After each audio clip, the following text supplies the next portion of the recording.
Silenci, sisplau. Comienza la presentación del señor Salvador. Sí.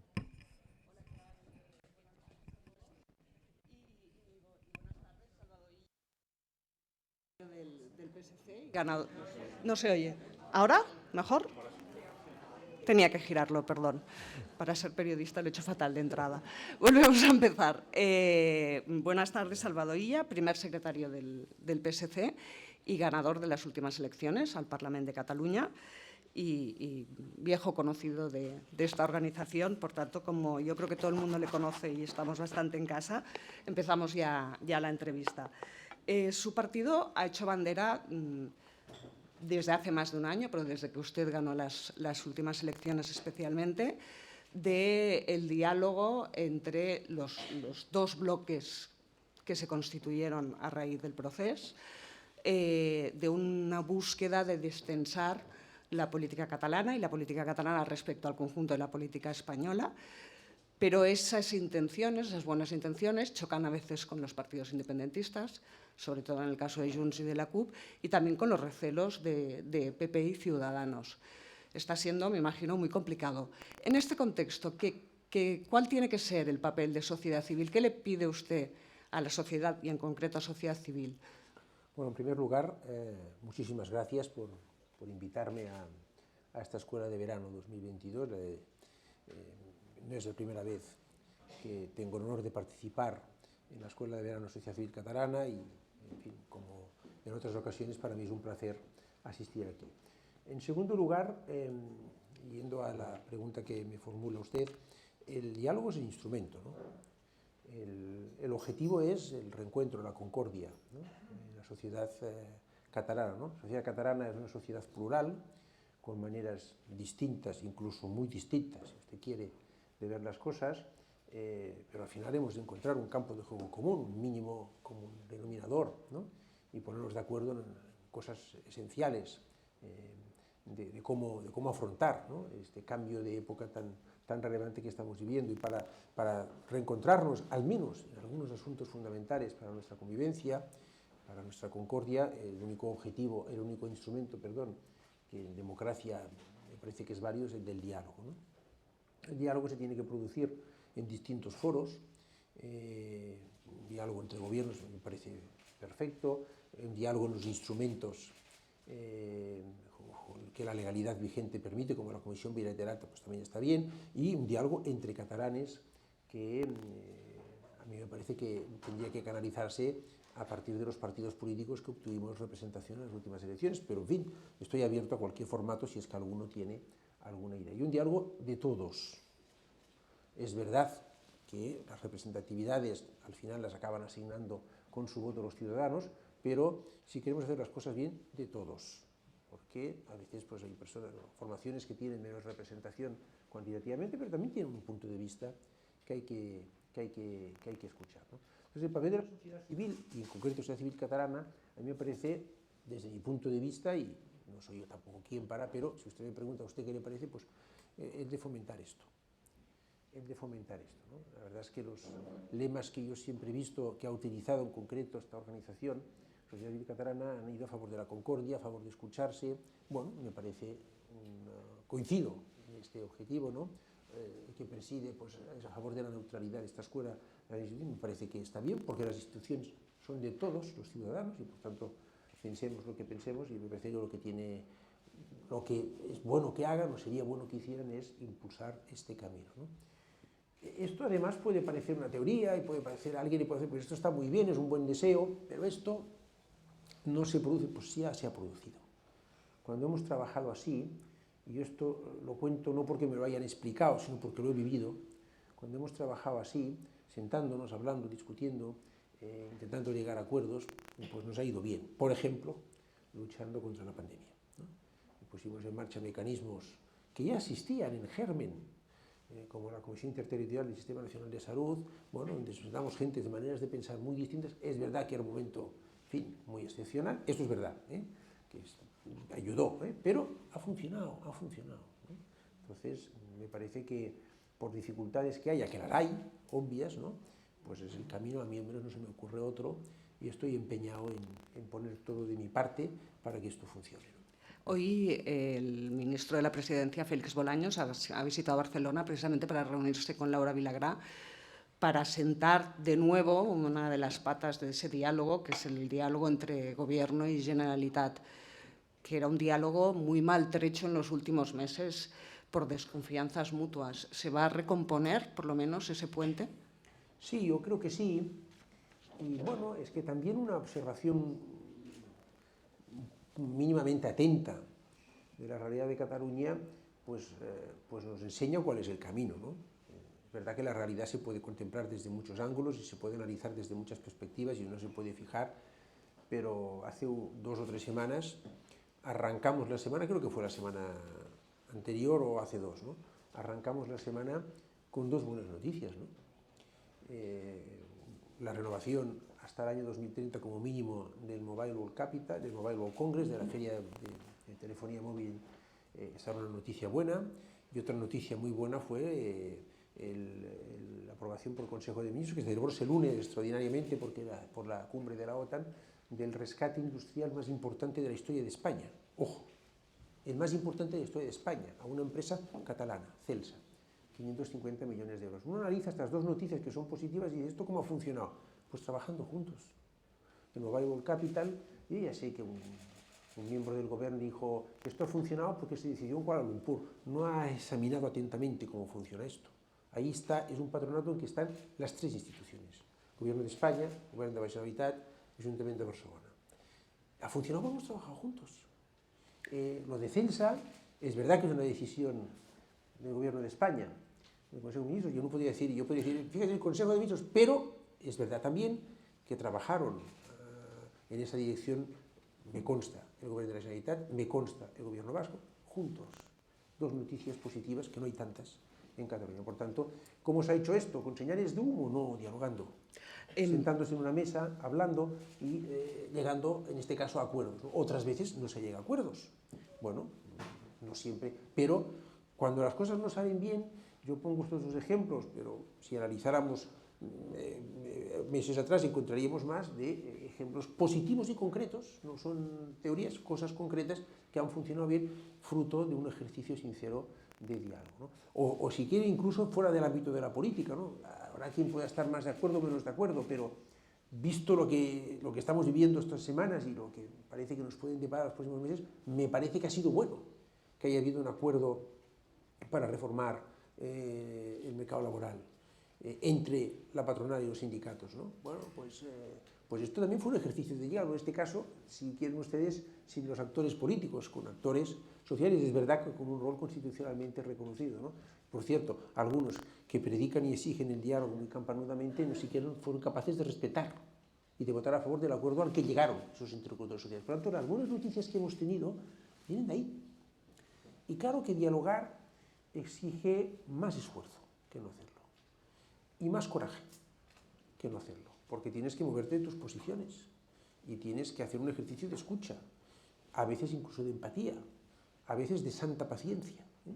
Pero al final, pues está bien o no que tengamos el rescate industrial más importante de la historia de España, está bien o no que tengamos el Mobile World Congress hasta el 2030 como mínimo, está bien o no que haya un acuerdo en la reforma laboral. ¿No hubiera sido más fácil para un dirigente sindical o un dirigente patronal quedarse en una posición pura y ante los suyos decir, oiga, yo he conseguido, ¿y qué ha conseguido? O sea, al final así se avanza, ¿no? Y yo me parece que además un estímulo fundamental para, al menos yo cuando a veces pienso, hombre, esto es muy complicado, no sale, qué paciencia, en fin,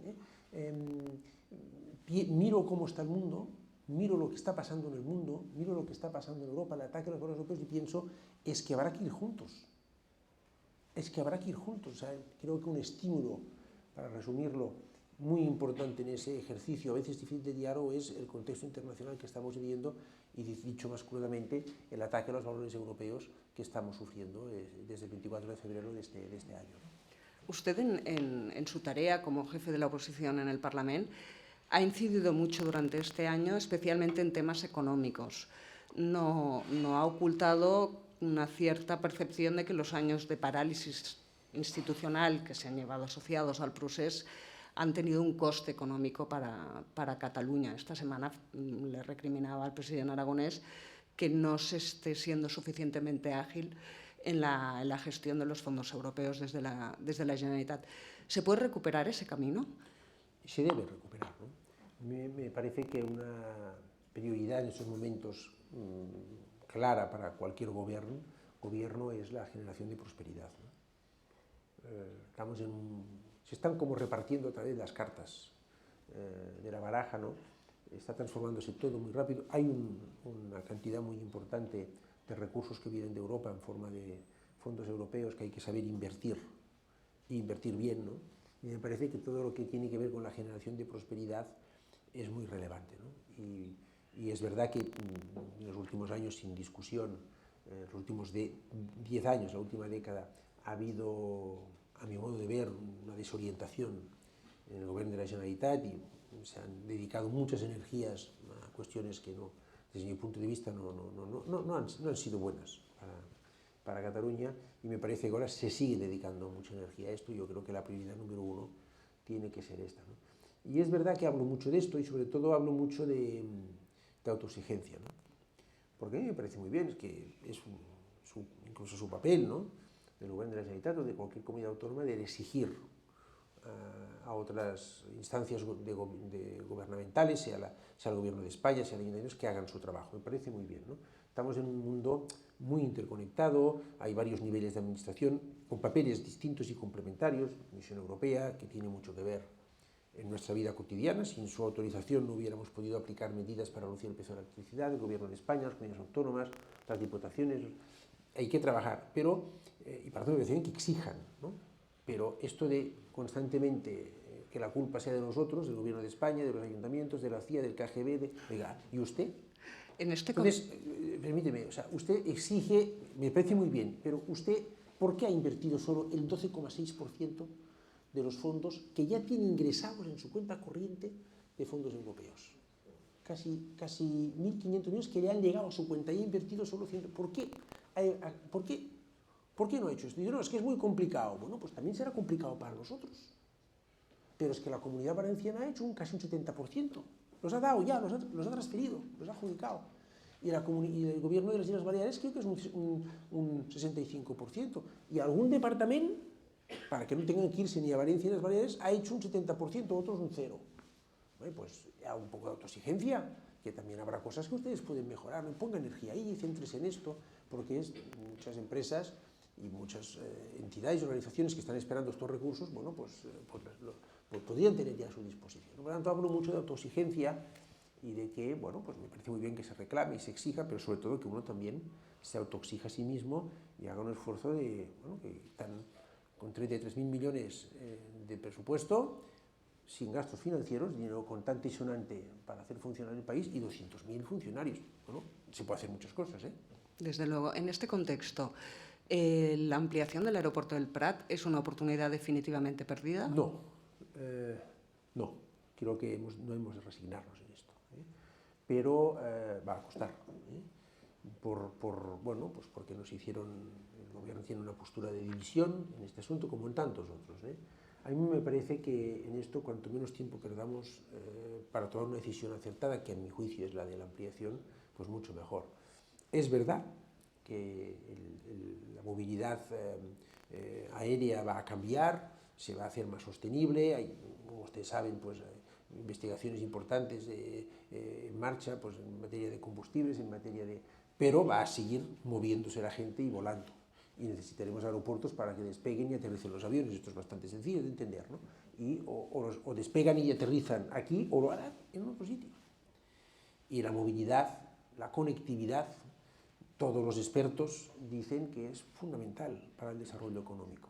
Ha sido una de las claves de Barcelona, ¿no? Para tener el Mobile World Congress, para tener ferias, para tener sedes de compañías importantes, para atraer talento, y por tanto, en ese sentido, no hay que acomodarse. Y es verdad que no decides hoy ampliar el aeropuerto y lo tienes hecho el año que viene. Esto tiene unos procesos de planificación, de ejecución, de diseño, pues que se trabaja a 5 o 10 años vista. Y bueno, lo que decidimos hoy se ve en 5 o 10 años, ¿no? Por tanto, es un tema que yo no me resigno a que no podamos reconsiderar. Vamos a hacerlo con serenidad, pero me parece que Cataluña no puede permitirse no afrontar este asunto y resolverlo en sentido distinto como se ha hecho, ¿no? El ministro Bolaños defendía hoy que el Gobierno está cumpliendo sus compromisos con Cataluña en materia de inversión, que ha habido un aumento del 40% de inversión, pero lo cierto es que las cifras de ejecución que exhibió el Ministerio de Hacienda eran muy defraudadoras, no llevaban precisamente al optimismo. ¿Qué está pasando en eso? Bueno, pues que ha habido 10 años en que hemos estado en otras cosas. Ha habido 10 años en que aquí, Gobierno de Generalitat y Gobierno de España, bueno, pues no han desarrollado los proyectos. Fíjese que, en fin, para tener proyectos ejecutivos, es decir, adjudicables y ejecutables, pues son proyectos de infraestructuras complejos de diseñar y de consensuar en Cataluña, que tienen unos tiempos de tramitación importantes. Bueno, eso es un factor que está ahí, se está corrigiendo efectivamente, y luego pues también ha habido circunstancias excepcionales que hemos vivido estos años que no han ayudado, y luego también, digámoslo todo, cuando el Gobierno de España dice, vamos a ver, hace 40 años que estamos hablando del cuarto cinturón o la Ronda del Vallés, díganle como que 40 años, que yo me acuerdo, alcalde de la Ronda del Vallés del año 95, y hablábamos de eso, y no ha habido acuerdo del trazado aquí. Se llega a un acuerdo en un tramo, de Sabadell y Tarrasa, y el Gobierno de España dice, dígame usted cuánto cuesta.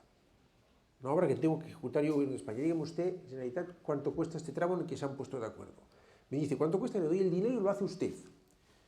Quedan para formalizar este convenio, este acuerdo, de transferencia directa de dinero para que lo hagas tú, Generalitat de Cataluña, como tú has acordado con tus ayuntamientos. Quedan para firmarlo los alcaldes de Sabadell, Tarrasa y la Generalitat, y media hora antes el presidente dice, no vayas.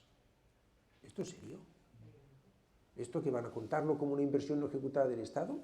Porque yo me niego, esto es una inversión, no, digamos, aparte que es un desprecio, no a los alcaldes ni a la ministra, un desprecio a los ciudadanos de estas dos, del Vallés, de este Vallés, ¿no? Pero esto, en fin, por tanto hay problemas a veces aquí, o el aeropuerto, imagínense ustedes que el Gobierno de España hubiera dicho, vamos a ampliar el aeropuerto de Madrid, vamos a ampliar, y el de Cataluña no. ¿Qué hubieran dicho? Ya nos olvidan, castigan a Cataluña. Pues aquí tienes 1.700 millones. Venga, vamos a hablar de cómo ampliar el aeropuerto. Hay que alargar la pista por un lado o por otro, se estudia. Entonces, ¿qué no? Entonces, aquí también hay que tener, insisto, autoexigencia. Con respeto a nosotros mismos y ser honestos y transparentes. El Gobierno de España, pues en fin, explicó que los niveles de ejecución eran estos, lo explicó las razones. Aquí también digamos que hay muchas inversiones que dependen de que nos pongamos de acuerdo y a veces no somos capaces de hacerlo. Le he puesto dos ejemplos, el aeropuerto del Prat o esta ronda, que es un ejercicio, o un caso concreto bien reciente, ¿no? Que a mí me dolió mucho además, porque es un castigo a casi medio millón de ciudadanos del Vallés, ¿no? Y además me parece que por dinámicas de cuestiones locales y incluso con una derivada electoral que me parece ya, en fin, muy lamentable. Esta semana el Tribunal Superior de Justicia de Cataluña ha vuelto a hablar sobre la cuestión del catalán y el castellano en las escuelas. Ha dicho que la sentencia del 25% no se puede aplicar a la vista de la nueva legislación que ha hecho la Generalitat y el Parlament. Y también ha dicho que tanto el decreto como la nueva ley tienen visos de inconstitucionalidad. Ustedes pactaron la ley y la pactaron, ustedes decían, en la confianza de que eso servía para legalizar y naturalizar el uso del castellano en las escuelas catalanas. ¿Han fracasado? No lo siento así. Miren, en este asunto nosotros hemos hecho lo que acordábamos que haríamos en el 2018. En el 2018. ¿Qué pasó en el 2018? Pues que el PSC tuvo un congreso ordinario en diciembre y aprobamos en una resolución congresual qué pensábamos del uso de las lenguas oficiales en la enseñanza en Cataluña. Y dijimos, uno, que el catalán nos parece que tiene que ser centro de gravedad; dos, que el castellano tenía que tener mayor presencia; tres, que nos parecía que como mínimo una asignatura más tenía que darse en castellano. Eso es lo que aprobamos en una resolución muy resumidamente. 2018, no había todavía este tipo de debates. Y lo que hemos hecho ha sido, como intentamos hacer en una organización que pretendemos que sea seria y que sobre todo respete aquellos acuerdos que se adoptan en máximo órgano de decisión, que es un congreso, es respetar eso. Por tanto, ¿qué dijimos? Oiga, nada de la legislación o en ninguna parte de la legislación autonómica en esta materia reconoce el castellano como una lengua de aprendizaje. A mí me hubiera gustado que figurara esta expresión literal, lengua de aprendizaje o lengua vehicular. De verdad que es un tema muy sensible en ambos sentidos, quiero decir, para una parte de la población catalano-parlante y también para una parte de la población castellano-parlante o catalán lengua materna, castellano lengua materna, y nosotros pues, nos avenimos a acordar y a sentarnos y a hablar, y al final, después de un proceso bastante tortuoso, pactar una ley para el uso de las lenguas oficiales en enseñanza no universitaria que le daba al castellano, que le da al castellano el rango de lengua de aprendizaje. No solamente una lengua que aprender, sino una lengua para aprender otros contenidos en la enseñanza en Cataluña. Eso se plasmó en la expresión uso curricular y educativo. El Consejo de Garantías Estatutarias interpretó en su dictamen que esa expresión concreta le daba, significaba, debía de ser interpretada como dando rango de lengua de aprendizaje o vehicular al castellano, y eso es lo que votamos a favor, ¿no? Eso es importante, porque quiere decir que ya hay un anclaje legal claro en la legislación catalana, pues eso, que otorga al castellano el rango de lengua de aprendizaje como nosotros pensamos que debía de ser siempre, ¿no? El decreto ley no le dimos nuestro apoyo. ¿Por qué? Bueno, pues porque manifestaba explícitamente que no tenía que haber porcentajes, la fijación de porcentajes en la enseñanza primaria y secundaria. Nosotros pensamos que es conveniente que nos hable de porcentajes y que en función de la realidad sociolingüística de cada centro escolar o de cada zona se adopten las decisiones que pedagógicamente sean más adecuadas para garantizar el dominio de ambas lenguas, ¿no? Pero, a pesar de que pensamos esto, no quisimos dar apoyo a este decreto porque entendimos que se hacía con un ánimo de confrontación con una resolución del tribunal y no quisimos darle apoyo y no le dimos apoyo, ¿no? El Consejo de Garantías Estatutarias también validó este decreto ley, que salió adelante sin nuestro voto, con nuestro voto contrario, y el Tribunal Superior de Justicia de Cataluña ahora entiende que puede haber motivos de inconstitucionalidad y plantea una cuestión de inconstitucionalidad. Bueno, vamos a ver en qué resulta esto y estaremos a lo que digan los tribunales, ¿no? Nosotros siempre respetamos, siempre hemos defendido que gusten o no gusten, hay que respetar las resoluciones de los tribunales. Nuestra posición, ¿cuál va a ser? La misma que acordamos en 2018. Sí al catalán como centro de gravedad, sí al castellano como lengua de aprendizaje, de uso curricular y educativo. Defender el catalán no es atacar el castellano en Cataluña, lo que hay que hacer es garantizar que se dominen ambas lenguas al final de la enseñanza obligatoria. Y por cierto, hay un misterio todavía por resolver en Cataluña,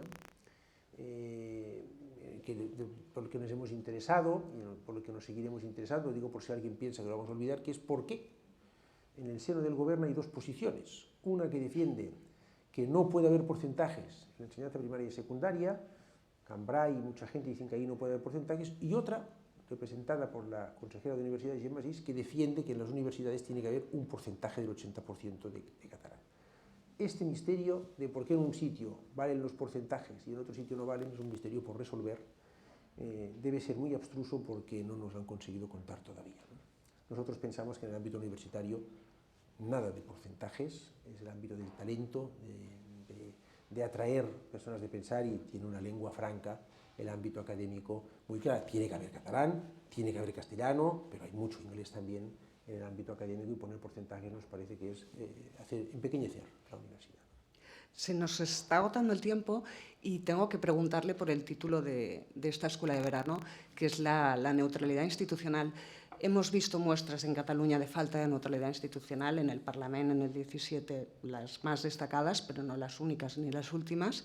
Pero yo le voy a pedir que vaya un poco más allá, porque tengo la sensación, y creo que probablemente los que nos acompañan también, de que una de las herencias más malévolas del procés es que esta falta de neutralidad o la permeabilidad, la politización de todos los ámbitos de la sociedad en Cataluña ha llegado a extremos después del procés. Y estoy pensando en colegios profesionales, estoy pensando en las universidades, por supuesto, pero estoy pensando incluso en clubes deportivos.